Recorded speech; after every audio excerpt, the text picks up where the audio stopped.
सुनो सुनो, तुम खबरी भाभी को जानती हो? नहीं। बकरी ना बनो, खबरी भाभी की सुनो।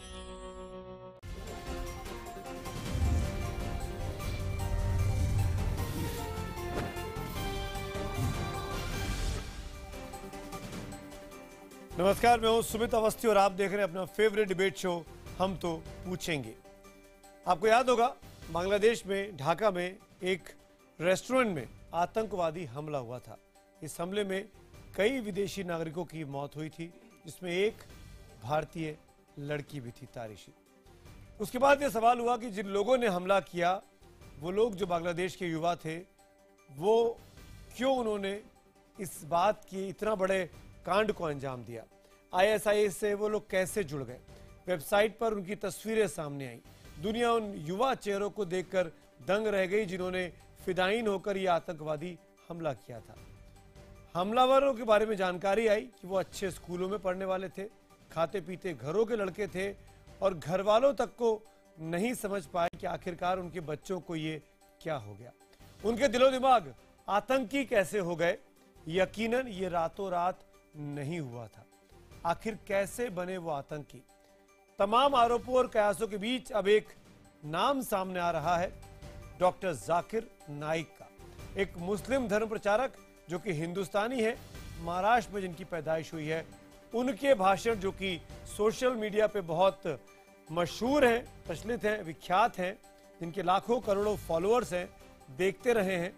उनके जानने वाले, उनको मानने वालों में ये 6 फिदायीन, जिनको आप कह सकते हैं आतंकवादी, ढाका के वो जाकिर नाइक के उनमें से 2 फॉलोअर थे। बताया जा रहा है कि जाकिर नाइक का नाम हैदराबाद में एनआईए ने जिन लोगों को गिरफ्तार किया वो भी जाकिर नाइक के भाषणों से, उनके उपदेशों से प्रभावित थे, उनके फॉलोअर थे।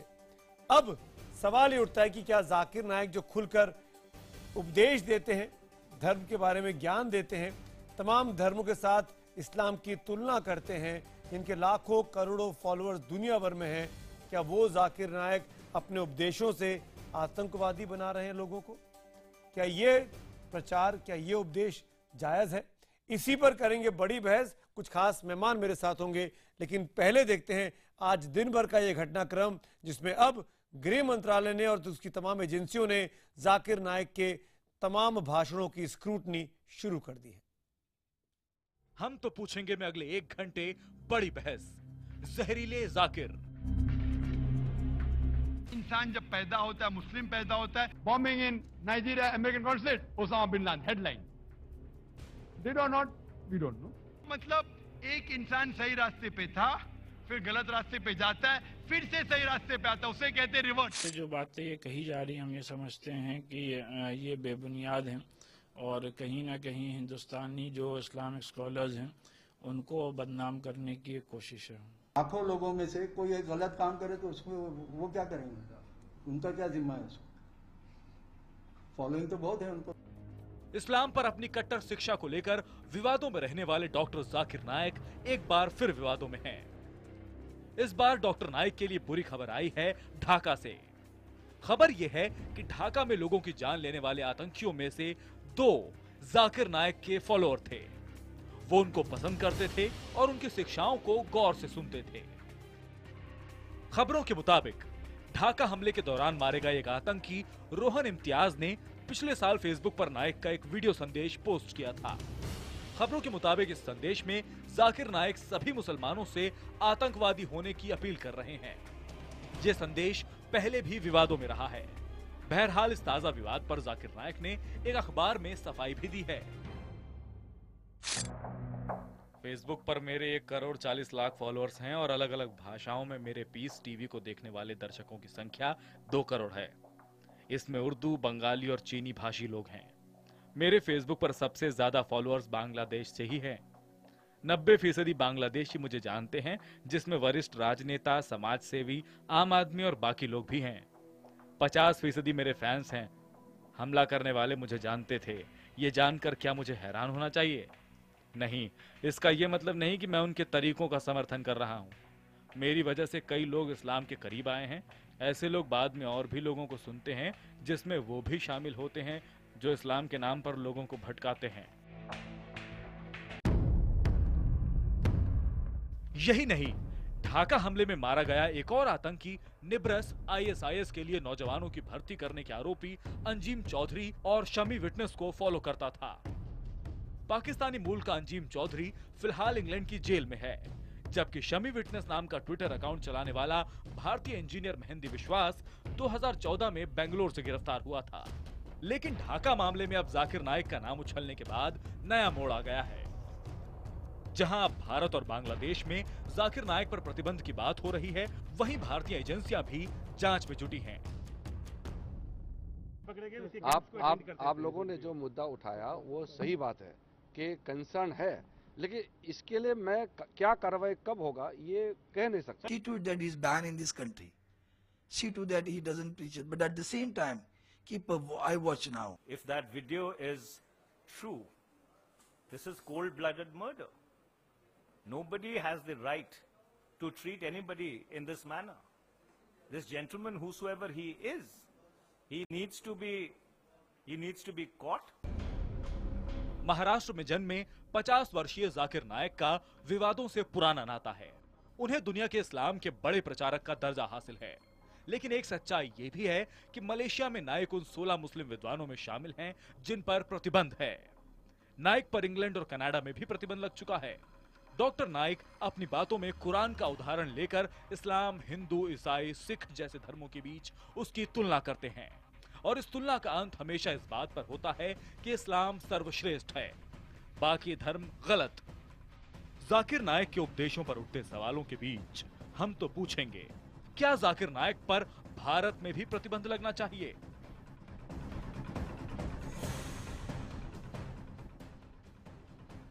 दुनिया के कुछ मुल्क हैं जिसमें सबसे बड़ा मुस्लिम कंट्री जो माना जाता है, मुसलमानों का देश मलेशिया, उसने भी जाकिर नाइक पर प्रतिबंध लगाया हुआ है। आज का हमारा सवाल भी यही है, ढाका के बाद, हैदराबाद के बाद जो परिस्थितियां पैदा हुई है कि क्या जाकिर नाइक पर भारत में भी अब प्रतिबंध लगना चाहिए? अगर आपका जवाब हाँ है तो HTP स्पेस देकर Y लिखिए, और अगर आपका जवाब नहीं है तो HTP स्पेस देकर N लिखिए, और अपनी राय हमको 51818 पर SMS करें। हैशटैग HTP और हैशटैग जाकिर पर बैन के जरिए भी आप अपनी राय हमको भेज सकते हैं, हमारे ट्विटर हैंडल पर, हमारे फेसबुक पेज पर। मेहमानों का परिचय कराते हैं इस डिबेट में जो लोग हमारे साथ शिरकत कर रहे हैं। सबसे पहले मैं उनका परिचय एक करके आपसे करा देता हूं।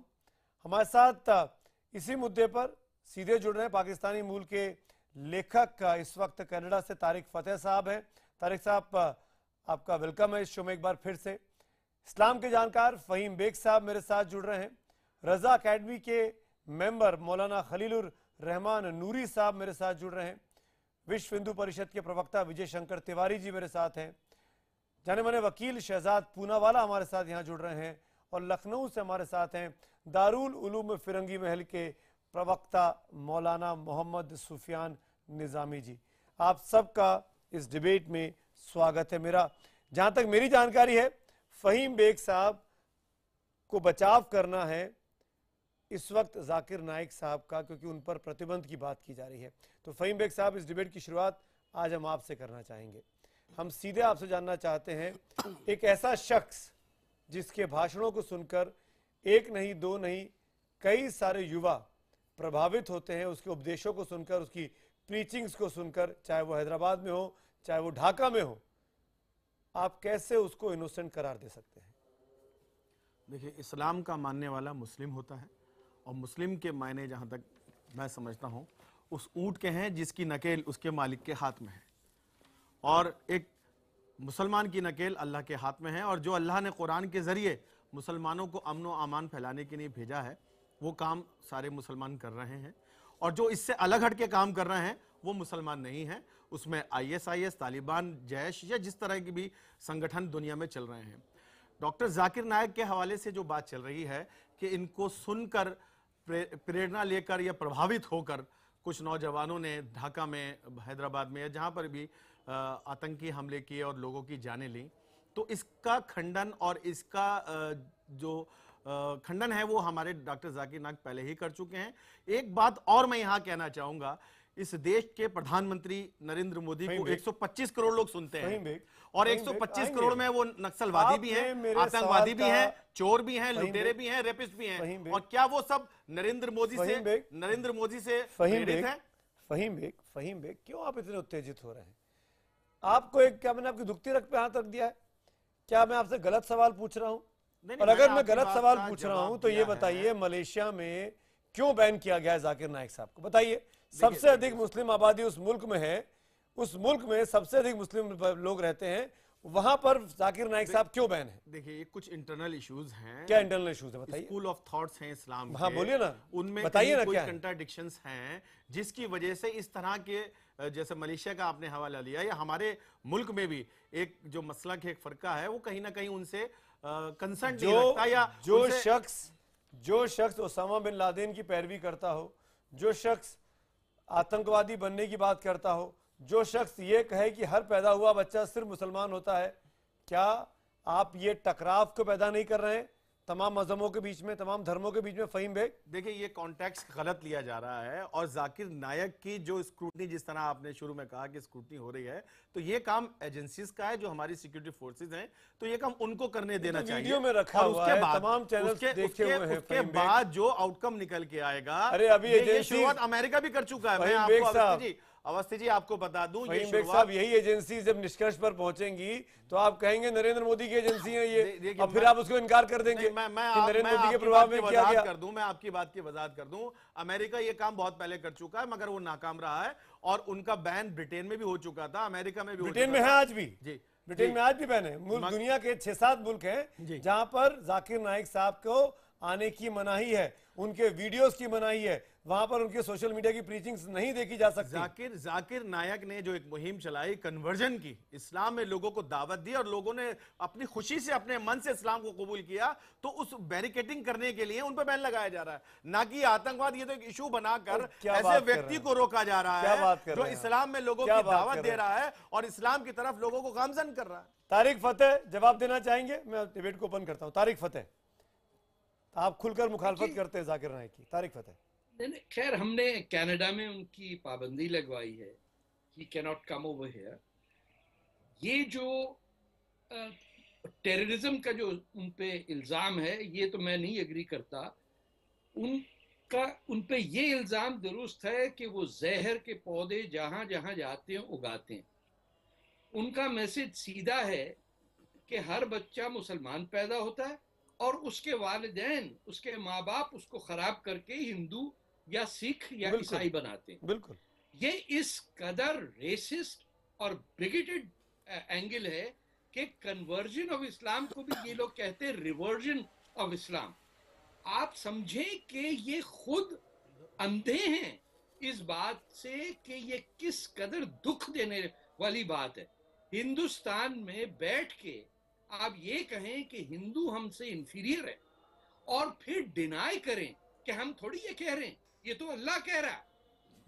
आप जितने लेक्चर सुने जाकिर नाइक के, वो आम उलमा से हटके इसलिए हैं कि वो अंग्रेजी बोलता है। बिल्कुल, आज तक जितने हमारे मौलवी हजरात थे, या वो अरबी में कुछ बोलते हैं जो किसी को समझ में नहीं आता, या सख्त उर्दू में बोलते हैं जिसका किसी को नहीं पता चलता, बंगाल में कौन उर्दू समझता, ये इंग्लिश में बोल के, और इनकी कैपेबिलिटी ये है कि इनकी ये मेमोराइज बहुत अच्छा करते।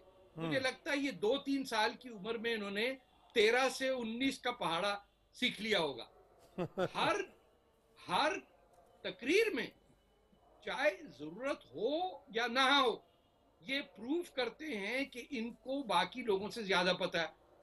आयत नंबर 33, वरक नंबर 31। अगर वो ऑथेंटिक कर रहे हैं, उस बात को दलील दे रहे हैं, तो उसमें क्या परेशानी है? सर, आपको क्या पता ऑथेंटिक क्या है? सर, कुरान तो क्रोनोलॉजिकल ऑर्डर में नहीं है, और हिम्मत नहीं किसी आलिम दीन को ये कहने की कि जिस तरह नाजिल हुआ था उस तरह तो बांधा भी नहीं है।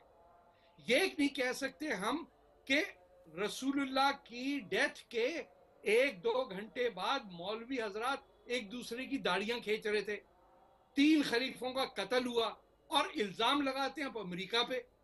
हर बात में आप देखिए एंटी अमेरिकनिज्म, एंटी अमेरिकनिज्म, और खुद वो मुल्क सऊदी अरेबिया जो अमेरिका को क्लाइंट बना के रखा हुआ है, उनसे पैसे ले रहे हैं आप।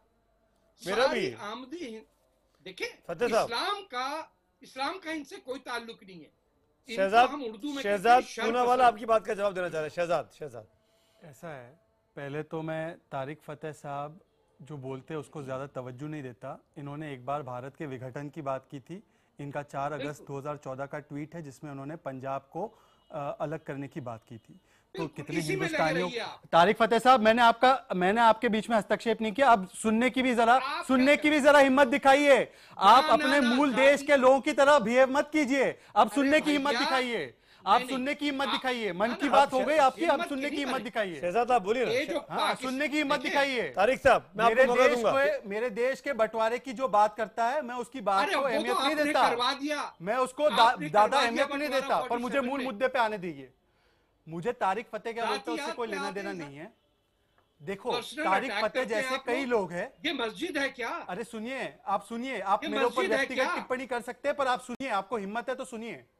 तारिक फतेह, देखिए ये रुकेंगे। मैं गिरीश नायक मैं बात तक नहीं रखनी। जाकिर नायक पे चर्चा चल रही है। मैं तारिक फतेह के बारे में नहीं चल रही। मैं अपनी बात रख रहा हूं। शहजाद पूनावाला पे चल रही है। फतेह की तरह जाकिर नायक को भी अपनी बात रखने का हक है। पहली बात तो मैं आपको ये स्पष्ट करा दूं, तारिक फतेह के बोलने पे नहीं, देवबंद का एक फतवा भी है कि वो कोई आलिम दीन नहीं है। उनके दावा के लिए हम लोग सब उनका बहुत आदर करते हैं, पर वो कोई मुस्लिम एक्सपर्ट नहीं है। ये क्लैरिफाई किया गया है बार बार फतवा जारी करके। जो मुखालफत हुई उनकी, मुझे मेरी बात सुनिए ना सुमित भाई। जो ब्रिटिश का आप जिक्र कर रहे हैं ना, ब्रिटिश में उनको जो वीजा कैंसिल हुआ, उसके पीछे सबसे ज्यादा सुन्नी उलेमा थे। रजा एकेडमी ने उनकी मुखालफत की है। हम लोगों के ही बोलने पर उनको मुखालफत भी होती है उनकी। यहाँ पे भी आते हैं तो हम उनकी बातों को नहीं मानते। फॉलोअर हैं दुनिया भर में, वो फतवे को कहाँ मान रहे हैं? मेरी बात फतवे को कहाँ सुन रहे हैं? अगर फतवे को सुन रहे होते अब मेरी तो आज ये 6 लड़के गुमराह होते क्या? ये 6 लड़के गुमराह होते क्या? बहुत अच्छी बात है। आपने एक स्टेटमेंट का जिक्र किया कि हर मुस्लिम को आतंकवादी बनना चाहिए। ये स्टेटमेंट टाइम्स नाउ और ये इंग्लिश चैनल पे भी चल रहा है। पूरा स्टेटमेंट बताने की किसी में हिम्मत है? और मुझे 1 मिनट दीजिए, मैं आपको पूरा स्टेटमेंट बताता हूं और ये आप इसको ब्रेकिंग कराइए। वो स्टेटमेंट जाकिर नायक का ये था कि every Muslim should be a terrorist, but not terrorist only for, it should be only for selective people, only for anti social elements। मतलब जो गैर कानूनी काम कर रहे हैं, नहीं मार दो। आप पैरवी कर रहे हैं शहजाद, आप वकील होके कंप्लीट करने दीजिए। वकील होके शहजाद पैरवी कर रहे हैं, कंप्लीट करने दीजिए। आप वकील होके कह रहे हैं कि कोई किसी का खून कर रहा हो तो आप भी खून कर दीजिए। नहीं, वो नहीं कह रहा। वो कह रहा है कि जो गैर कानूनी काम करते हैं उनके लिए आतंकवादी होने चाहिए। In fact for a innocent people Muslim should be source of peace. ये उनकी पूरी तकरीर है। मतलब एक आम आदमी के लिए, एक बेगुनाह के लिए उनको अमन और शांति का इस्तेमाल करने की क्या जरूरत है? आप समझते हैं टेररिस्ट का इस्तेमाल क्या है? आपको बताऊं, वो तो स्कॉलर है, आप लॉयर हैं। टेररिस्ट शब्द का इस्तेमाल करने की क्या जरूरत है? क्योंकि इस समाज में बदलाव तो महात्मा गांधी भी लेके आए। आपको बता रहा हूं, अहिंसा से लेके आए। आप मेरी बात को पूरी आप टेररिस्ट का बदलाव टेररिस्ट शब्द से दे रहे हैं और उसकी आप पैरवी भी कर रहे हैं। क्योंकि आजकल जो है जिहादी जैसे पाक शब्द को टेररिस्ट से जोड़ा जा रहा है। तो हम लोगों को ये कहना है कि टेररिज्म क्या है? टेररिज्म तो वो होना चाहिए कि अगर कोई गलत काम कर रहा है उसके मन में हम लोग खौफ फैलाए, वो उस तरीके का टेररिज्म है, तो वो हम लोग उसके लिए ठीक है। आप ओसामा बिन लादेन को काम कीजिए। कोई आम आदमी, आपको पता है, ये बात कह के आप भी ओसामा बिन लादेन का बचाव कर रहे हैं। ये बात कह के आप भी ओसामा बिन लादेन का बचाव कर रहे हैं। ऐसा नहीं, वो गलत है। बिल्कुल आप कर रहे हैं बचाव। उसी कॉन्टेक्स्ट से बात की गई थी। ओसामा बिन लादेन लोगों को मारने वाला है। ओसामा बिन लादेन ने हिंदुस्तान के अंदर कितना हुकार मचाया, कौन इसके जिम्मेदार? मुझे एक बात बताइए, ये भारत के इतिहास में दर्ज है। मोदी जी ने कहा है कि एक भी भारत का व्यक्ति अलकायदा में शामिल नहीं हुआ। हम लोग ओसामा बिन लादेन को सपोर्ट करेंगे? क्या बात करते हैं आप टेररिज्म को कैसे बचाव कर रहे हैं? उनके उस बयान को कैसे बचाव कर रहे हैं? आप जो मिसकोट कर रहे हैं, आप मिसकोट कर रहे हैं। उनके टेररिज्म का जो एक स्टेटमेंट था, वो ये टेररिज्म नहीं था जिसमें आम आदमी एक बेगुनाह को मारा जाता है। उनके टेररिज्म का बोलने का मतलब ये था कि अगर आप कोई गुनहगारों के दिल में दहशत डालना, वो दहशतगर्दी करिए। आप गलत काम की व्याख्या कौन करेगा? कौन समझाएगा गलत काम क्या हो रहा है, कैसे हो रहा है? आप स्टेटमेंट को आधा कोट करोगे, ये ठीक है? आधा कहाँ कोट कर रहा है? आधा कहाँ कोट? मेरे पास पूरी स्टेटमेंट है उनकी, पूरी स्टेटमेंट है उनकी, और भी स्टेटमेंट है, वो भी पूरी सुनाइएगा। और हर पैदा हुआ बच्चा मुसलमान होता है। आप मानते हैं इस बात को? मैं आपको इसके बारे में मानते हैं इस बात को? इसके बारे में जवाब बताइए स्पेसिफिकली। इसके बारे में ये हमारे उलेमाओं ने बताया है कि शरिया के मामले में वो एक्सपर्ट नहीं है, तो उनके नहीं, यहाँ पे एक्सपर्ट नहीं है, वहां पे एक्सपर्ट है। ये कैसे हो सकता है? उस कोर्ट में दो बातों को ओपिनियन को रखना, वो अपनी दो बातों को एक जगह आप ले आ रहे हैं। ये आप कोर्ट में देखिए सुमित भाई, आप कोई चीज में एक्सपर्ट ना हो पर फिर भी आपकी एक राय हो सकती है, वो आपकी राय है, मैं उसको नहीं मानता हूं, वो मेरी राय है। अरे नूरी साहब, अगर शरिया की आप व्याख्या कर रहे हैं, मुझे नहीं मानना, मेरी इंटरप्रिटेशन ऑफ नूरी साहब रजा अकेडमी को लेके आना चाहूंगा इस डिबेट में, ये अलग अलग है। निजामी साहब इसके बाद नूरी साहब, शहजाद पूनावाल की बात से आप समर्थन करते हैं? जी नहीं, बिल्कुल नहीं। उन्होंने गलत बात कही है कि अगर कोई बुरा काम करता है, गलत काम करता है, तो उसके लिए आतंकवादी बनो, दहशतगर्द बनो। ये बिल्कुल नहीं है, ये गलत बात है, ये ओसामा बिन लादेन को सपोर्ट करने वाली बात है, ये दहशत फैलाने की बात है, आतंकवाद को बढ़ावा देने की बात है। ये मेरा स्टेटमेंट नहीं है, ये उनका पूरा स्टेटमेंट है। अब तो ये आपका भी स्टेटमेंट है, आपने इसका डिफेंड किया है। मैंने आप इसको डिफेंड कर रहे हैं, ये उनकी इंटरप्रिटेशन है, ये मेरी इंटरप्रिटेशन नहीं है कुरान की। आप इसको क्रिटिसाइज भी कर सकते थे ना, पर आपने नहीं किया, आप उसके डिफेंड कर रहे हैं ना। आप उसकी गहराई में तो जा ही नहीं रहे ना। मैं आपको ये क्रिटिसाइज कर रहा हूं कि आप उसकी गहराई में जा ही नहीं रहे। स्टेटमेंट नूरी साहब सामने बैठे हो, खंडन कर रहे हैं, आप भी कर दीजिए ना। देखिए मैं एक बात आपको कहता हूं कि मुझे जाकिर नायक के इंटरप्रिटेशन ऑफ कुरान और इस्लाम में कोई विश्वास नहीं है, पर अगर आप उसके स्टेटमेंट को आधा करके तोड़ मरोड़ के पेश करोगे और उसको आतंकवादी बुलाओगे तो मैं उसकी मजम्मत करूंगा, और चाहे आप जो भी मुझे कहिए मैं उसके लिए खड़ा रहूंगा, क्योंकि ये गलत है। आपने हजारों लोगों को जेल में ठूस दिया, 11-11 साल के बाद वो निकले जब उनके खिलाफ कोई सबूत नहीं था। एक और जाकिर नायक को बेगुनाह है, जो उसको जेल में ठूसने से अगर आपकी मन की शांति पूरी हो जाती है तो ठूस दीजिए, पर ये गलत है, ये गलत है तो गलत है। मैं उसकी बात तो हो ही नहीं रही है, व्याख्या से बात तो बैन होने की हो रही है, इस्लाम की व्याख्या से बात तो बैन होने की हो रही है, बात तो बैन होने की हो रही है। जाकिर नायक ने एक बयान और दिया था, जाकिर नायक बात ऐसी बैन होने की हो रही है। अवस्थी जी 2 साल से सरकार क्या कर रही है? इतने जहरीले बयान है तो बैन क्यों नहीं किया अब तक? अब करेंगे ना, सामने अभी तक सोए थे, अब सो रहे होंगे, सरकार होती जवाब देती है। पालने वाली तो कांग्रेस की सरकार थी, पालने वाली तो कांग्रेस की सरकार थी, और वो बंद कैसे करना था उनको? जाकिर नायक ने एक बयान और दिया था सूर्य मायदे का जिक्र करते हुए कि एक बेगुनाह इंसान का कत्ल करने वाला पूरी इंसानियत का कत्ल करता है। ये कुरान और अल्लाह ने कहा है, उस पर तो कोई चर्चा हुई नहीं। कैसे हो जाएगी बताइए ना मुझे, आपको कौन सी बात याद रहती है? एक अच्छा पढ़ा लिखा आदमी जो अपने आप को स्कॉलर कहता है, जिसके लाखों करोड़ों फॉलोअर हैं, वो ये बात करेगा, ये याद रहेगी, या वो ये कहेगा कि आतंकवादी बनना चाहिए? ना, ये बात याद रहेगी कि हर पैदा हुआ बच्चा मुसलमान होता है हिंदुस्तान में पैदाइश लेकर। अगर किसी को आप मुजरिम बनाने लगे और उस तरह के तर्क और क्या आप इस बात को मानेंगे? फहीम बेग, आप इस बात को मानेंगे कि नरेंद्र मोदी इस देश में सकारात्मक बदलाव की बात करना चाहते हैं?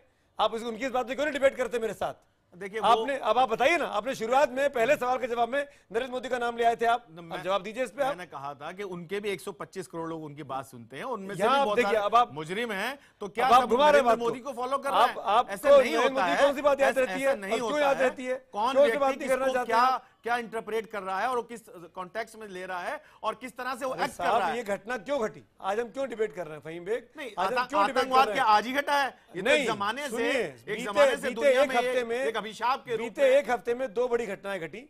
एक हैदराबाद में, हिंदुस्तान के हैदराबाद में, जहां पे कुछ लोग गिरफ्तार हुए जो कि इस नाइक साहब के भाषणों से प्रभावित थे, उन्होंने साफ माना अपनी पूछताछ में। और 2 लड़के जो मारे गए बांग्लादेश में, ढाका में, जिन्होंने टेररिस्ट अटैक किया, वो लोग इससे प्रभावित थे।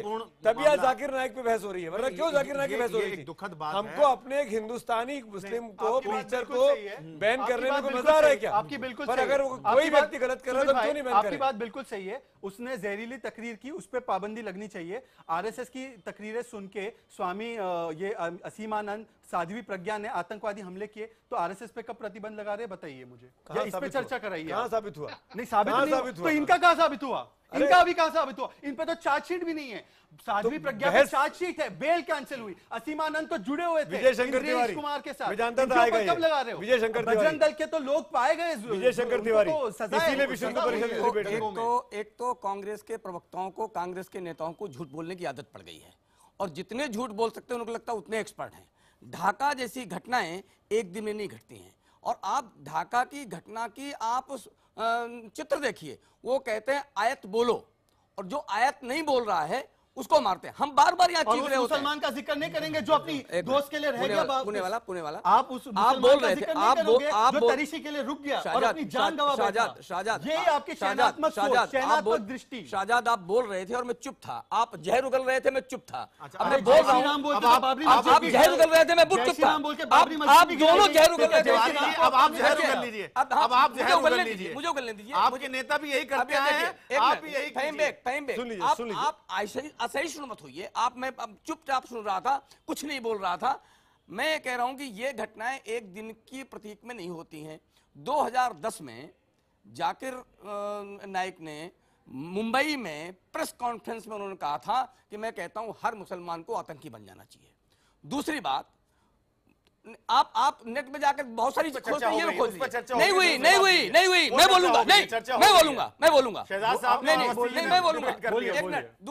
दूसरा उनका तर्क है कि जो मुसलमानियत छोड़ करके दूसरे उसमें चले गए हैं, उनका भी कत्ल हो जाना चाहिए। आप ये बताइए मुझे, नहीं, आप मेरे ऊपर मुकदमा कर दीजिए ना जी, आप खुला है, आप कोर्ट चले जाइए, मेरे ऊपर मुकदमा करिए, मैं बोल रहा हूँ। आप उन पे मुकदमा क्यों नहीं कर पाए अब तक? आपने जाकिर नाइक पे मुकदमा क्यों नहीं किया? जाकिर नाइक को देखिए क्या वो होता तो है। इतनी बड़ी पर्सनालिटी है, आपका इतना बड़ा संगठन है, आपने अब तक उन पे मुकदमा क्यों नहीं किया? 2010 से खामोश क्यों थे? आपका संगठन इतना पुराना है। चैलेंज मत करिए, क्योंकि उसमें मैं नहीं करूंगा, उसमें जो भी करेंगी एजेंसीज करेंगी। क्योंकि कांग्रेस के समय में, कांग्रेस के जमाने में ये पलते फूलते रहे, इतने बड़े हो गए, कांग्रेस ने इनको पाल पोस के इतना बड़ा किया।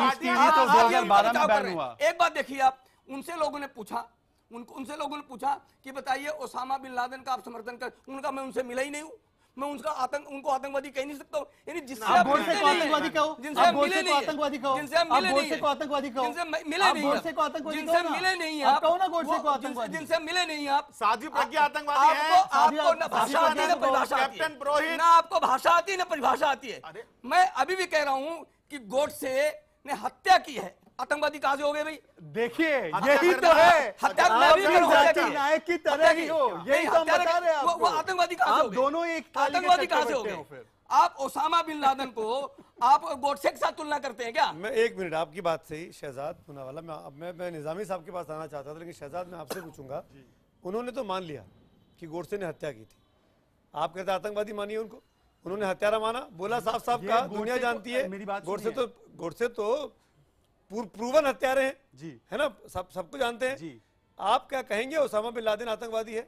आप या क्या, सुनिए मेरा सवाल, ओसामा बिन लादेन आप इस दुनिया का जाकिर नाइक को बोलेंगे, जाकिर नाइक को बोलेंगे, मेरी बात जाकिर नाइक को बोलेंगे कि वो भी मुझे बोलने का मौका दीजिए, मैं बोलूंगा, जाकिर नाइक को बोलेंगे, मैं आपको बोल रहा हूं, मैं क्या बोलूं, जाकिर नाइक को डिफेंड करेंगे आप? मेरी बात सुनिए, पहले तो ओसामा बिन लादेन इस दुनिया के लिए सबसे बड़ा हत्यारा था, फिर और जो अच्छा आदमी है कि उसामा उसको बिन मार लादेन दिया का गया। बचाव पर कर मेरी रहा बात है, सुनिए, उसको इनोसेंट साबित करने की कोशिश कर रहा है, बात उसके साथ सुनिए, क्यों खड़े हैं? मेरी बात नहीं, सुनिए, क्यों सुनूं मैं? मेरी आप बात साथ क्यों खड़े हैं? क्योंकि आप मुझे जवाब क्यों खड़े हैं उसके साथ? मैं आप क्यों खड़े हैं उसके साथ? मैं को क्यों बचा रहे हैं आप? सर मेरी बात तो पूरी करने दीजिए।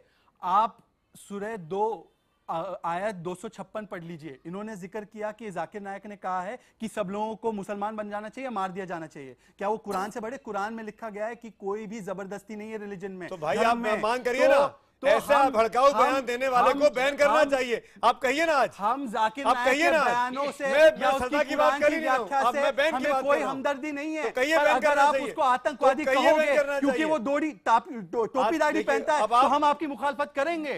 आप गलत कर रहे हो, क्योंकि वो टोपी दाढ़ी पहनता है, आप चीजों को डिस्टॉर्ट करके फहीम नाइक का बचाव नहीं, नाइक का बचाव कर रहे हैं आप लोग। मेरा इसलिए मैं कह रहा हूँ, कोई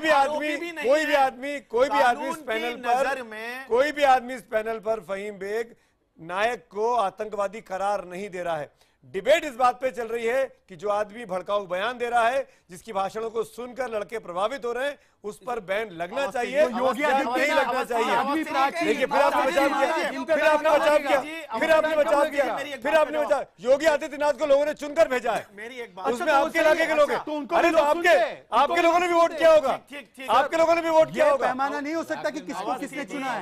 ये पैमाना तमाम बयान करने में बोले, लेकिन क्या आप करेंगे इस बात को? आप नायक के बयान को कहेंगे हम इसकी निंदा करते हैं? नायक के बयान के खिलाफ तो दारुल ने फतवे दे चुके हैं कि वो सही नहीं बोल रहा है। दारुल का आप शील्ड क्यों ले रहे हैं? आप कहिए कि मैं निंदा करता हूं, आप कहिए कि मैं प्रतिबंध लगाने की बात करता हूं। दारुल उलूम देवबंद मेरे से ज्यादा जानकारी रखती है और उन्होंने कहा है कि इसको शरिया की व्याख्या नहीं आती। साहब एक बेसिक बात सुन लीजिए। जी तारिक साहब कुछ बोल रहे हैं। तारिक साहब एक मिनट, निजामी साहब मैं आता हूं। ये इनकी बदतमीजी से पता चलता है कि इनका किरदार क्या है। ये वही लोग हैं जो आज सलमान रुश्दी को अगर वो हिंदुस्तान में बोले तो जुलूस निकालेंगे। ये फ्रीडम ऑफ स्पीच की बात करते हैं, देवबंद की बात करते हैं। देवबंद का हमसे क्या ताल्लुक? किसने इनको बिठाया वहां पे कि वो वहां से फतवे दें? फतवा दिया लाउड स्पीकर पे पूरे हिंदुस्तान में सुबह 4 बजे फतवे देंगे क्या? कनाडा में बैठ के आप फतवे देंगे? आप कनाडा पे बैठ के मेरे देश के विघटन की बात करोगे और हम आपकी बात को सुन आप हमारे मुल्क का फैसला करेंगे, आप हमारे निजामी साहब करेंगे। बड़े आलिम आप ही हैं। एक मिनट, आप इनके चित्र को और चरित्र को समझिए। निजामी साहब कुछ बोल रहे हैं। निजामी साहब हम उन तोगड़िया साहब को भी जानते हैं जो मुसलमानों को घरों वो को जलाने की बात करते हैं। जो हम तोगड़िया साहब को भी जानते हैं, हम तोगड़िया साहब को भी जानते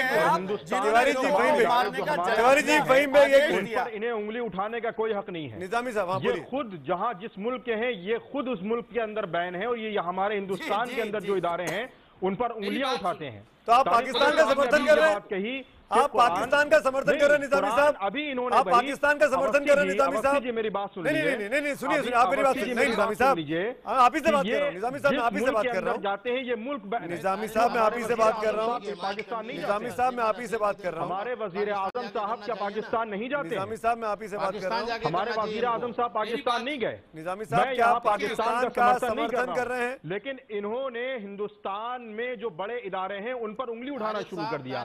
इनका सिर्फ ये काम है कि अपने आप को सबसे सुपीरियर साबित करना।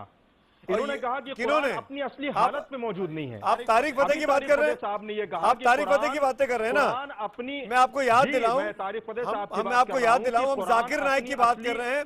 वो जाकिर नायक जो अपने आप को दुनिया का सबसे बड़ा स्कॉलर मानते हैं, वो जाकिर नायक जो रह रहकर ये कहते हैं कि अगर सबसे बड़ी चीज इस दुनिया में कोई है तो वो इस्लाम है और तमाम जो लोग हैं उनको इस्लाम में कन्वर्ट हो जाना चाहिए और जो इस्लाम में कन्वर्ट नहीं होता उनको गोली मार देनी चाहिए। हम उस नायक की बात कर रहे हैं। खिलाफ है, अगर वो बोल रहे तो गलत बोल रहे हैं। ये कहीं नहीं बोला गया है। तौर पर ये सबूत नहीं है आपके पास। उन्होंने ऐसी कोई बात नहीं कही है। उन्होंने ऐसी कोई बात नहीं कही है। ये सिर्फ इल्जाम तराशियां हैं आप उनके तमाम वीडियोस को देखिए, शख्स पर लगाई जा रही हैं जिनकी पब्लिसिटी है। और देखिए सिर्फ ये जेलसी की बुनियाद पर है। ये जो लोग बैठे हैं इनके हाथ में कुछ नहीं है। एक शख्स को लोग फॉलो कर रहे हैं। ये सिर्फ जलन और हसद की बिना पर फैक्चुअल चीजें, करोड़ों लोग फैक्चुअल चीजें बता दूं, फॉलो कर रहे हैं उनको, उनके सामने इस्लामिक स्टेट को उन्होंने कहा गैर इस्लामिक। इस बात को आप मानेंगे? आज ही का बयान छपा उनका, उनके बिल्कुल गैर इस्लामिक कहा है ना, इस बात को मानेंगे आप सब? एंटी इस्लामिक कहा, एंटी इस्लामिक आईएस को उन्होंने ये भी कहा इसके पहले के बयानों में। मैं उनके 2-3 बयान पढ़ के बता देता हूं ताकि दर्शकों को पता लग जाए कि ये शख्स है कौन और क्यों इनके बारे में इतनी चर्चा हो रही है। इसके बाद रजा अकेडमी साहब, मैं रजा अकेडमी के मैं आता हूं आपके पास। हर मुसलमान को आतंकवादी होना चाहिए, ऐसा बयान वो दे चुके हैं, जिसके बारे में शहजाद का कहना यह है कि हम मिसकोट कर रहे हैं। ओसामा बिन लादेन को वो आतंकवादी मानने को तैयार नहीं है, ये कहते हुए कि मैं उससे मुलाकात नहीं की, मैं जानता नहीं कौन शख्स है ये। तालिबान को वो आतंकवादी संगठन नहीं मानते हैं। निजामी साहब मेरा सवाल आपसे है, मैं कहीं भी गलत हूं तो मुझे ठीक कर दीजिएगा। विजय शंकर तिवारी जी यहूदियों को मुसलमानों का कट्टर दुश्मन बताते हैं। टुकड़ा दिखाने से हकीकत साबित नहीं होती है। अरे आपने उनका वो बयान नहीं दिखाया कि जब उन्होंने ये बात कही है सूरह मायदा के अंदर कि किसी ने एक इंसान को कत्ल किया तो पूरे इंसानियत को कत्ल किया, ये चीज आपने नहीं दिखाई और उसको मिसकोट करके आपने पेश कर दिया। डॉक्टर जाकिर नायक ने इस मुल्क के अंदर 25 साल से इस मुल्क की खिदमतें जो शख्स अंजाम दे रहा हो, जिसको सऊदी हुकूमत ने अवार्ड दिया हो, दुबई ने अवार्ड दिया हो, आप 25 साल की मेहनत पर इस तरह क्यों इल्जाम तराशियां कर रहे हैं? भाई मैं तो खुद इस बात को कह रहा हूं, मैंने कहा अपने कमेंट्स में इस बात को कि हम क्यों चाहेंगे कि किसी मुस्लिम इंडियन मुस्लिम स्कॉलर को बैन लगे। पर अगर कोई मुस्लिम स्कॉलर की बातें सुनकर, सुनिए, पर अगर किसी की बातें सुनकर किसी की बातें सुनकर लड़की अगर आतंकवाद की तरफ मुड़ रहे हैं तो क्यों नहीं बैन होना चाहिए? तो साक्षी महाराज ने गोडसे को देशभक्त कहा, पेश तो करने उन पे का बैन मौका क्यों नहीं दीजिए। मांग रहे आप? लगाना चाहिए था ना, आप सरकार में थे 10 साल तक। हम कहाँ थे? अभी आप बोला 10 साल मोदी जी थे। के सरकार अरे क्या बात कर रहे हैं? आपको लगाना चाहिए। गोडसे की पूजा तो करते रहिए, उसके सुनने के बाद आपके जमाने में करते रहिए, आतंकवाद करवा की देते घटनाएं आप, कर रहे हैं, गांधी जी जैसे लोगों को मारने के लिए आगे आ रहे हैं, तो साक्षी महाराज पे भी प्रतिबंध लगना चाहिए। साक्षी महाराज पे प्रतिबंध की बात नहीं होती, गलत उस बात पे डिबेट नहीं होती, एक गलत बात का उसके ऊपर समर्थन नहीं आप बोलते। दूसरी गलत बात से कर रहे हैं शहजाद। तो आप मानते गलत है? आप मानते गलत है? दोनों बातें गलत, बिल्कुल मानते हैं, दोनों बातें गलत है, दोनों बातें गलत। मैं तो कह रहा हूँ, मैं तो कह रहा हूँ कि जो इस देश को तोड़ने की विक्रम की बातें करेगा, चाहे वो नायक हो चाहे वो साध्वी हो, दोनों गलत है। आप मानिए ना, आप मानिए ना, आप मानिए ना, आप मानिए नायक पे प्रतिबंध लगना चाहिए। फहीम बेग, नाइक पर प्रतिबंध लगना चाहिए। नुकसान पहुंचाता है वो इंसान कहने के लायक तो क्या मुसलमान कहने के लायक नहीं है। रजा अकेडमी से 1 मिनट उनसे बात चलता हूँ, बोलना चाह रहे हैं नूरी साहब। नूरी साहब, नूरी साहब, मैं ये कह रहा था नायक पर प्रतिबंध लगना चाहिए। वो आदमी है, ये वो शख्स है जाकिर नायक, जिनका नाम डॉक्टर जाकिर नायक है। पहली बात तो ये इस्लामिक इनको उस पर करने की कोई अथॉरिटी नहीं है, ये एक डॉक्टर है, इनको दवा देना चाहिए। दूसरी बात ये है कि इन्होंने हमेशा जो है भड़काऊ भाषणें की है। ये दरगाहें हैं, इन कब्रें हैं, इनको तोड़ डालो, हम इनको नहीं मानते, यजीद को मानते, यजीद का ये फॉलोवर है। इमाम हुसैन को कहते हैं ये गलती पर है, इन्होंने गलत किया, इन्होंने इक़्तिदार पे ले जंग किया, और हुसैन यजीद जो है यजीद का फॉलोवर है ये, और यजीद ने जुल्म किया है, एक बेगुनाहों और निहत्ते इंसानों का कत्ल किया है। इमाम हुसैन रदी अल्लाह ताला अन्हु का कत्ल करने वाला यजीद है, और उनके तमाम रसूल के नवासों को, बच्चों को कत्ल करने वाला यजीद है। और जाकिर नायक जो है इनका ये फॉलोवर है, चूँकि दहशतगर्द जो दहशतगर्द की हिमायत करता है। यजीद दहशतगर्द था और जाकिर नायक भी दहशतगर्दी की हिमायत करता है, इसलिए हम चाहते हैं कि बिल्कुल इस पर बैंड हो, पाबंदी लगे। ये कहता हम आज के दिन में मोहम्मद रसूलुल्लाह सल्लल्लाहु अलैहि वसल्लम को भी नहीं मानते, उनसे भी नहीं मांगते, उनके कब्रों की जो है मतलब ये गलत बात कह रहे हैं, ये गलत बात कह रहे हैं। जो मोहम्मद रसूलुल्लाह सल्लल्लाहु अलैहि वसल्लम को नहीं मानता वो मुसलमान नहीं है। जाकिर नायक ने कहीं ये बात नहीं कही है। आपके अपने जाती मामले हैं, जाती मसलक है, उसको आप अंदर बैठ के सुलझ जाएं तो ज्यादा बेहतर है। आप तकरीरें देखिए, इस तरह मंजर आम पर जो है देखिए ना करें, बराए मेहरबानी जनाब। और कब्रों को ढा डालो, कब्रों को तोड़ डालो, हम इनसे नहीं मानते।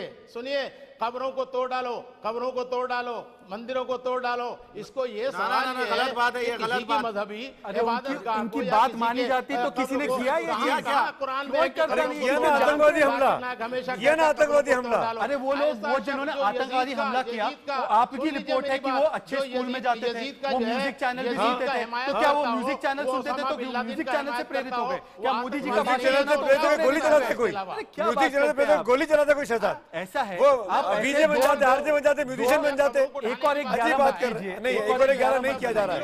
अगर मैं सुमित अवस्थी का शो रोज रात को देखता हूँ और मैंने जाके कोई कांड कर दिया, तो मैं क्या सुमित अवस्थी का फॉलोअर बन गया? क्या मैं सुमित अवस्थी को अभी आतंकवादी बना देंगे क्या, या आतंकवादी को प्रेरणा देने वाला? ये कह के मतलब आप उनका बचाव कर रहे हैं? अगर ये नहीं, मैं ये कह रहा हूँ, अगर ये पैमाना है तो फिर साक्षी महाराज के ऊपर ये पैमाना लागू हो, नरेंद्र मोदी जी पे पैमाना लागू। जवाब दीजिए ना नूरी साहब की बातों का, नूरी साहब की बातों का जवाब दीजिए ना। बेसिक बात सुनिए, नूरी साहब की बात का जवाब ये फहीम बेग। एक बेसिक बात, देखिए ये इनका आपसी मसलों का झगड़ा है, और मैं समझता हूँ इसको इस तरह मंजर-ए-आम पे इनको नहीं लाना चाहिए। इनकी आपस की बात है, इस्लाम में स्कूल ऑफ थॉट्स हैं, उनके कुछ कंट्राडिक्शंस हैं, उनको लेकर आपस में इस तरह की बातें निकलती हैं। अब इस तरह से इल्जाम तराशी या छीटाकशी करना, मैं समझता हूँ ये इस्लाम के लिए बेहतर नहीं है। रही बात डॉक्टर जाकिर नायक की, तो अभी वो आरोपी भी नहीं है, अभी तो ये मीडिया चर्चा है, मीडिया ट्रायल है। इसको हम सुन मानकर उनको आरोपी बना दें, उनको जेल भेज दें, उनके खिलाफ फांसी की सजा दे दें, हम ये तो कहते ये औचित्य नहीं है, ये कानून का काम है। और अगर आप इसी बात को एक पैमाना मानते हैं तो इस देश की संसद में आधे से ज्यादा लोग आरोपी हैं।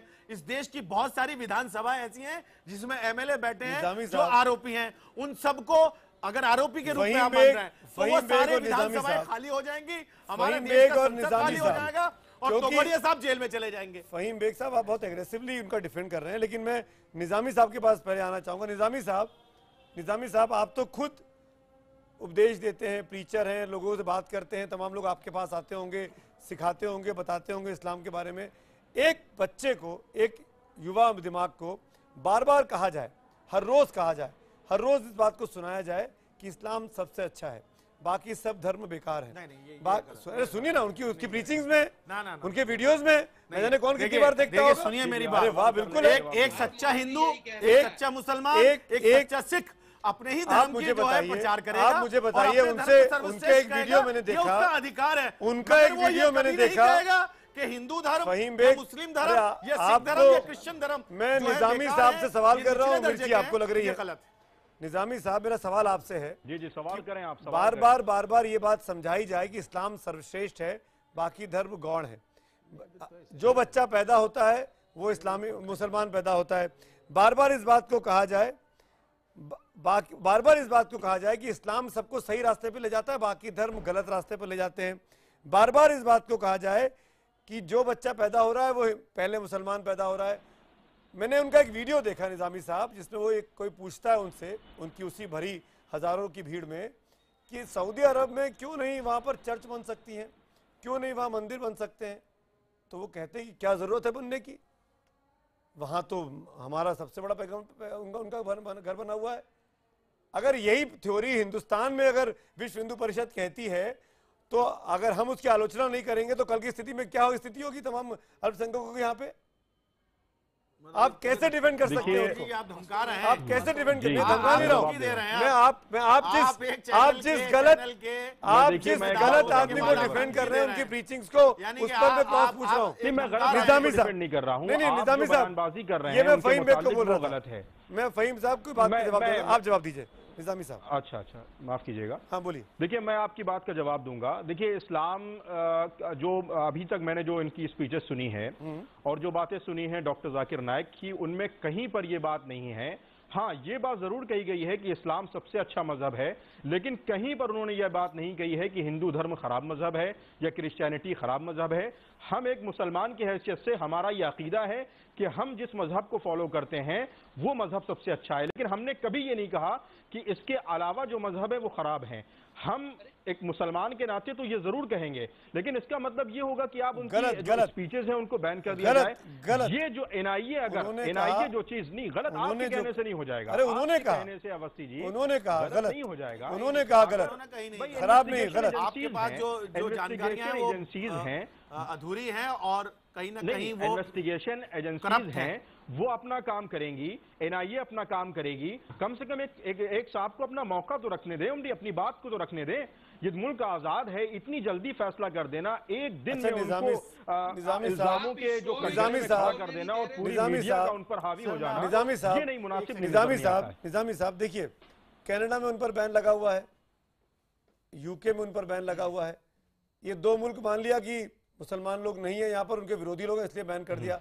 मलेशिया ने क्यों बैन लगा दिया उन पर, जहाँ पे सबसे अधिक मुसलमान रहते हैं? क्यों उनको, देखिए आप मुसलमानों के बीच में आने को पता नहीं होगा कि, हाँ मुझे नहीं पता, बताइए ना। जी अवस्थी जी, मैं अजय जी मैं बता दूं कि आपको पता होगा कि हिंदुस्तानी कानून में और मलेशियन कानून में बहुत बड़ा फर्क है। हमारा हिंदुस्तान हर शख्स को इजाजत देता है कि वो अपनी बात को, अपने मजहब को, अपने अकीदे को मंजर आम पर रख सकता है। ऐसा जो लॉ है, कानून है, वो मलेशिया में नहीं है। मलेशिया किन परिस्थितियों में उन पर बैन लगाता है उससे हमें बहस नहीं है।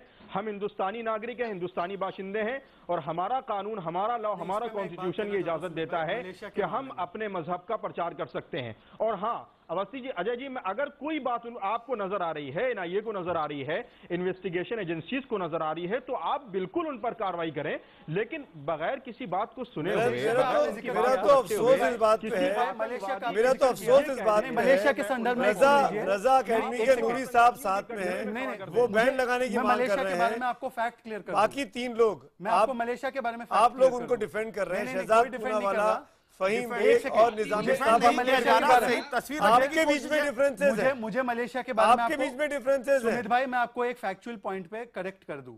मलेशिया का आपने जिक्र किया है, मलेशिया के मंत्री, जो इस्लामिक अफेयर्स के मंत्री का, मैं जुलाई 6 का बयान, 2 दिन पहले का बयान पढ़ के आपको सुना रहा हूं, प्लीज सुनिए। इनका नाम है डॉक्टर इनके पास मलेशिया से मेल आ गया अभी। नहीं, ये आपने सीधे न्यूज रिपोर्ट है सर, ये न्यूज रिपोर्ट। तुरंत बैठे आधे घंटे में आप मलेशिया के मंत्री से बात कर लेना। देखिए मेरी बात सुमित भाई, ये मैं आपको न्यूज़ रिपोर्ट कहिए, मैं कहूंगा आप गलत बोलेंगे। न्यूज़ रिपोर्ट मैं पहले बोल रहा हूं आप गलत बोलेंगे भाई, मैं न्यूज़ रिपोर्ट नाम के साथ कोट कर रहा हूं। डॉक्टर अशरफ वजीदी दुसुकी का बयान है, नाम यही है उनका सर, दुसुकी साहब ही है सर, दुसुकी साहब का बयान है। मेरी बात सुनिए, उन्होंने कहा है, आप बात सुनिए प्लीज, थोड़ा सा हमारे को ऐसे झूठे मत, ये न्यूज़ रिपोर्ट है, मैं आपको दिखा रहा हूँ चैनल पे, मैं झूठ नहीं बात कर रहा हूँ। इंटरनेट पे है, ये बात इंटरनेट पे, उसी इंटरनेट पर। अरे बात तो सुन लीजिए, मलेशिया का जिक्र किया है, आपने बेसिक बात तो सुनी है। सुन लीजिए, आप ये आंसर कर रहे हैं, मेरी बात सुन लीजिए। मेरा सवाल ये है, कह के आप क्या साबित करना चाहते हैं? मेरी बात सुन लीजिए, ये कह के आप क्या साबित करना चाहते हैं? मैं आपको बता रहा हूँ क्या कह रहा हूँ। जाकिर नाइक इनोसेंट है। मैं आपकी बात, आपने कहा कि मलेशिया पे उनका बैन है, ठीक है, मलेशिया की मंत्री ने यह भी कहा है, इसको आप भी फैक्टर इन कीजिए, उन्होंने कहा है कि ये कहना कि जाकिर नायक जो है वो टेररिज्म का प्रचार कर रहे हैं, अभी ये कहना बहुत जल्दबाजी होगी। तो अगर आप मलेशिया की एक बात को इतना तवज्जो दे रहे हैं तो आप इतनी जल्दबाजी क्यों बता रहे हैं? दूसरी बात, बांग्लादेश के बताइएगा इसके बाद, बांग्लादेश के, अरे सुनिए ना, बांग्लादेश के प्रधानमंत्री के जो ओएसडी हैं, जो इंफॉर्मेशन डिपार्टमेंट देखते हैं, उनका बयान ही बताइए प्लीज। आपके पास तो इंटरनेट लेके बैठे ना, प्लीज शहजाद, मेरा दर्शक, मेरे पास एसएमएस आया, मेरे पास अभी अभी एक मेल आया जो शहजाद पूनावाला से पूछ रहा है कि आप अपनी बात को ही कई बार काटते हैं, अपनी बात को कई बार काटते हैं। जाकिर नाइक को बचाने के चक्कर में नहीं, मैं जाकिर नाइक को नहीं बचा रहा हूं। धर्मांतरण नहीं, मैं आपसे एक सवाल, बार बार कहते हैं कि जाकिर नाइक धर्मांतरण करते हैं, सुमित अवस्थी जी, सुमित अवस्थी जी, लोग उनका सही रास्ता धर्मांतरण करते हैं, धर्मांतरण करते हैं, इसलिए लोग उनके दुश्मन बने हुए हैं। दोनों बातें आप अपने को काटते रहते हो। ना जाकिर नाइक जी कुरान के ऊपर है, ना जाकिर नाइक जी प्रॉफिट मोहम्मद सल्लल्लाहु अलैहि वसल्लम के ऊपर है। प्रॉफिट मोहम्मद सल्लल्लाहु अलैहि वसल्लम का अगर मैं अबू दाऊद से कोट करूं तो उन्होंने ये कहा है कि कोई भी गैर मुसलमान को अगर कोई तकलीफ पहुंचाता है तो मैं उसके खिलाफ गवाही दूंगा आखिरत के दिन से। ये उनकी बात है। अगर जाकिर नाइक प्रॉफिट मोहम्मद सल्लल्लाहु अलैहि वसल्लम की बात को गलत कर रहे हैं तो उनको कोई मानेगा नहीं, कोई मुसलमान नहीं मानेगा, क्योंकि वो गैर मुस्लिम बात कर रहे हैं, गैर इस्लामिक बात कर रहे हैं। लेकिन मान रहे हैं, आतंकी बन रहे हैं उनकी बात सुनकर। अरे तो आप साक्षी जाकिर नाइक को बचाते, आप एक गलत को बचाने के लिए दूसरे गलत का सहारा ले रहे हैं। मैं कह रहा हूँ दोनों गलत को आप गलत कहिए, आपका प्रिमाइस मैं कह रहा हूँ दोनों। अरे हम जाकिर नाइक की बात कर रहे हैं, जिस दिन साध्वी निरंजन ज्योति हरामजादे बोलती है हम उसकी आलोचना करते हैं, हम बुलाते हैं आपकी पार्टी के लोग। आप क्यों नहीं मानते इस बात को? अरे क्यों नहीं? जाकिर नाइक अगर गलत बोलेंगे और उनकी बातों को सुनकर गलत लोग गलत रास्ते पर जाएंगे। साबित कहाँ हुआ है? अरे भाई तो बांग्लादेश साबित कहाँ? अरे बांग्लादेश क्यों उन पर बैन लगाने की बात कर रहा है? बांग्लादेश ने की है, बांग्लादेश ने मांग दी है, बांग्लादेश के प्रधानमंत्री के वरिष्ठ सलाहकार ने कहा है बात कि उन पर प्रतिबंध लगना चाहिए। उन पे प्रतिबंध लगाइए, साक्षी महाराज पे भी प्रतिबंध लगाइए। अरे दोनों पे लगा दीजिए। कहीं ना हम तो वकील हैं, जाइए कोर्ट में। दोनों पे लगाइए, आप तो वकील हैं, जाइए कोर्ट में। इसके लिए मैं कोर्ट चला हाँ, बिल्कुल। पर आप विजय शंकर तिवारी जी से अगर साक्षी महाराज जाकिर नाइक देखिए दाढ़ी टोपी है तो दाढ़ी टोपी है तो पहले ही गुनेगार, और अगर उसने कोई और वस्त्र डाला है तो बेगुनाह। अब आपको कोर्ट जाइए, ये आपका दौरे मापदंड। दाढ़ी तो साक्षी महाराज की भी है, दाढ़ी तो साक्षी महाराज की भी है। बात गलत कर रहे हैं आप जो है, क्योंकि साक्षी महाराज की बातें सुनकर अगर दंगे फैलेंगे तो साक्षी महाराज पर भी कार्रवाई होनी चाहिए। पर आज गिरीश, आज नाइक साहब की बात हो रही है, आरएसएस ने आज बार-बार रह रहे के जाकिर नाइक की बात हो रही है। आरएसएस के स्वयं सेवकों ने गुजरात तो कार्रवाई नहीं हुई क्या? तो कार्रवाई नहीं हुई क्या? नहीं तो इसका मतलब कार्रवाई नहीं हुई क्या? कार्रवाई नहीं हुई क्या? फहीम बेग, फिर आरएसएस से बैन होना चाहिए ना। अरे आप सुनिए ना, सुप्रीम कोर्ट को मानते हैं आप फिर आरएसएस से बैन होना चाहिए ना। शहजाद बिन फैसल को जेल में जाना चाहिए ना। 3 बार नायक साहब को कौन से कोर्ट ने जेल जाना चाहिए? शहजाद पूनावाला जी 3 बार आपकी कांग्रेस ने हमारे ऊपर प्रतिबंध लगाया, 3 बार, तीनों बार। पहले तो पटेल साहब ने प्रतिबंध लगाया और आपने झूठे वादे किए, तभी वो प्रतिबंध उठा। पहली बात। दूसरी बात, अगर कोर्ट पे विश्वास है तो जाकिर नाइक के मामले में भी कोर्ट पे विश्वास कीजिए। भाई डिबेट तो ये हो ही नहीं रहा कि आतंकवादी है कि नहीं है। हम लोग इस डिबेट में बैठकर तय नहीं कर रहे हैं। मैं तो एक बुनियादी पर बात कर रहा हूँ, बुनियादी बात की अगर डॉक्टर नाइक की बातें सुनकर युवाओं में गलत इंप्रेशन जा रहा है तो उन पर बैन लगना चाहिए या नहीं लगना चाहिए? ऐसे बहुत सारे लोग हैं जिनकी बातों को सुन के आपका तर्क नहीं लगना चाहिए, आपका तर्क नहीं लगना चाहिए, लेकिन मेरा तर्क सब पे लगना चाहिए। आपका तर्क है कि नहीं लगना चाहिए। अब ये अतिवादी जो भी हो, जो धर्म के नाम पर लोगों को बहकाए या भड़काए, वो कोई भी हो, उस पर बैन लगना चाहिए, बल्कि उसको जेल में डालना चाहिए। मगर नाम लेके बोलिए, आज हम साबित होना चाहिए, स्पेसिफिकली पॉइंटेडली ये साबित होना चाहिए कर रहे हैं। आज हम चाहे किसी और के बारे में बात नहीं कर रहे हैं। फहीम बेग, देखिए फहीम बेग, मानिए इस बात को कि आज जाकिर नाइक पर प्रतिबंध लगना चाहिए, ये डिबेट है। देखिए आप हाँ में बोलेंगे, ना में बोलेंगे। कुछ तर्कों को कुतर्क करके यहाँ पेश कर दिया है, उसकी अच्छा, बुनियाद पर आप कुतर्कों को तर्क बना के पेश करें तो ठीक है। ये टेस्ट विजय जी से लीजिए ना, विजय शंकर तिवारी से ये टेस्ट क्यों नहीं ले रहे? आप क्यों नहीं कर रहे? आप उनसे भी लेंगे ना, लीजिए ना, पहले उन्हीं से तो कहेंगे प्रतिबंध लगना, वो तो कहेंगे प्रतिबंध लगना चाहिए, क्योंकि आज का जाकिर नाइक टॉपिक है। मैं बोल रहा हूं, मैं बोल रहा हूं, बोलेंगे लगना चाहिए। तो आतंकवादी साक्षी महाराज में डिबेट ही नहीं आज साक्षी महाराज में डिबेट ही नहीं है। वो आतंकवादियों से लोग निपटने वाले लोग तैयार करते हैं। जब इस प्रकार के आतंकवादी आप तैयार करेंगे, उनसे निपटने के लिए लोग भी तैयार होने चाहिए। आगरा में आगरा में एक बच्चे से पूछा गया जो वहां पर शाखा में जो है भाग ले रहा था, उस बच्चे से पूछा, आपने तुम यहाँ पर ट्रेनिंग क्यों ले रहे हो? बोलता है मुसलमानों को मारने के लिए। आप तो तैयार कर रहे हैं, आप तैयार कर रहे हैं, इन बच्चों के दिलों में जहर डाल रहे हैं। आरएसएस की शाखाओं में छोटे बच्चों को सिखाया जा रहा है, तुम तलवार चलाओ मुसलमान को मारने के लिए। फहीम बेग, दिक्कत क्या है कि आपने बीते 7-8 घंटों में, जब से इस डिबेट में आने का इन्विटेशन आपको मिला, आपने नाइक के बारे में इतनी जानकारी इकट्ठी नहीं की जितनी आरएसएस के बारे में इकट्ठी कर ली। आप नाइक को बचाने के चक्कर में गलत नुमाइश में जा रहे हैं। आप इसमें आगरा कहां से आ गया, इसमें साक्षी महाराज कहां से आ गए, इसमें साध्वी प्राची कहां से आ गई? ये कंपैरिजन नहीं, ये आप कर रहे हैं। ये शुरुआत आप दोनों ने की, शहजाद पूनावाला और आरएसएस का ट्रैक रिकॉर्ड तो सब जानते हैं, तो उसमें रिसर्च करने की जरूरत ही नहीं है। सब जानते हैं कि उनका आतंकवाद से यही मैं चाह रहा था, यही मैं चाह रहा था कि आप सब जानते हैं। जाकिर नाइक के बयान को पढ़ के आते, सुन के आते, तो शायद आप ये नहीं कहते कि कुतर्क। मैंने जाकिर नाइक का बयान आपको पेश किया तो आपने डिबेट का रुख ही बदल दिया। ये बोलने नहीं देंगे। विजय शंकर तिवारी 3 आदमी बोल रहे हैं इस डिबेट में। जी तारिक भाई। सुमित भाई। जी तारिक भाई। ये बात आप इनके रवैये से देखिए कि ये किसी की सुनना नहीं चाहते। विदेशी मेरी बात सुने, ये देखें, पर्सनल इंसल्ट्स करना आपका पुराना काम है। आपने तो रसूलुल्लाह की फैमिली इमाम हुसैन का कत्ल कर दिया और फिर कुरान सामने रख लेते हैं कि कुरान में कह रहे हैं, आप किसको कह रहे हैं? हजरत अली को मारा, कौन सी बात कर रहे हैं? हजरत उस्मान को मारा, आपने इस्लाम के तमाम खलीफाओं देखिए अवस्थी अजय जी, तारिक फतेह साहब का जवाब देना मैं समझता हूं कि मुनासिब नहीं है। जो वो बोल रहे हैं उनको बोलने दीजिए। बेबुनियाद और बेसिर पैर की बातें मैं समझता हूं। आप लोगों ने हम वो मुसलमान हैं जो 47 में पाकिस्तान नहीं गए, इस देश में रह के इस देश को एक अच्छा गुलदस्ता बनाने के लिए हम लोग रुके, हमारे खानदान के लोग रुके। आपकी तरह देश में आफत आई तो भाग नहीं चले हम लोग। आप हमें मत समझाइए रवैये के बारे में। जो आदमी अपने देश से आजाद नहीं है वो दूसरों को सिखाए नहीं और हिमायत ना दे कि हम लोगों को क्या करना चाहिए। आप में अगर हिम्मत होती तो आप पाकिस्तान को बेहतर बनाने के लिए पाकिस्तान में रुके। आपने बनाया पाकिस्तान, आपके माँ बाप ने पाकिस्तान बनाया। आपको शायद कोई थोड़ा भी इल्म नहीं है कि क्या आप नाम बदल लीजिए और पर्सनल ना हो फहीम बेग, प्लीज। शर्म झूठे लोग पाकिस्तान बना गए, भारत में रह गए, यूपी में बैठ के पाकिस्तान बनाया और आके वहाँ हुकूमत कर रहे हैं। आप लोग झूठ बोल बोल के अजय जी वो हर दफा कुरान सामने ले आते हैं, बयानबाजी कर रहे हैं, आप उनको क्यों नहीं मना कर रहे हैं? अरे भाई तो आप करिए ना, बोलिए ना। आपको मैंने आपकी आवाज की रोकी थोड़ी है मैंने। आप बोलिए ना, आप भी बोलिए। अगर वो कोई गलत बात करें, मैं कुरान पढ़ के नहीं बैठा हूँ यहाँ पे, इसीलिए आपने ये बताया मैंने। उन्होंने बिल्कुल ये बात मैंने तो जाकिर नाइक अपने भाषणों में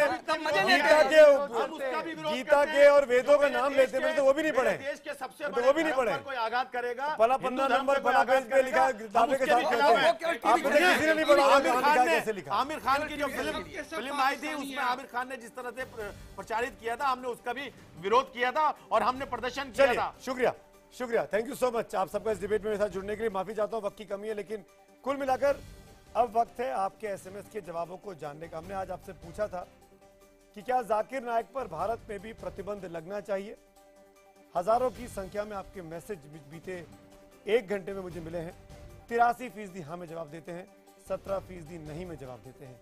83% लोग कहते हैं यहाँ बैन लगना चाहिए। यही पोल हमने ट्विटर पर पूछा, अपने ऑफिशियल ट्विटर हैंडल पर, कि क्या जाकिर नाइक पर भारत में प्रतिबंध लगना चाहिए। 92% ट्रांसपेरेंट पोल, जो भी चाहे आके पोल कर सकता है और देख सकता है कि ये नतीजे क्या दिखाई दे रहे हैं। 92% लोग कहते हैं कि हाँ बैन लगना चाहिए, 8% ऐसा नहीं मानते हैं। जाकिर नाइक के बारे में क्या होगा उस पर लगातार IBN 7 की नजर रहेगी। 11 तारीख को वो हिंदुस्तान लौटने वाले हैं, 12 तारीख को वो प्रेस कॉन्फ्रेंस करने वाले हैं। और जो ताज़ा अपडेट मेरे पास आ रहा है, उन्होंने ये कहा है, मक्का में वो है, वहाँ से फोन लाइन पर हमारे सहयोगी चैनल CNN News 18 से उन्होंने बात की और उसमें उन्होंने कहा है कि वो किसी भी पूछताछ के लिए कहीं भी जाने को, चाहे वो हिंदुस्तान हो या बांग्लादेश हो, वो जाने को तैयार है। एजेंसीज क्या करती हैं उसका अपडेट हम आपको देते रहेंगे। फिलहाल हम तो पूछेंगे मैं आज इतना ही।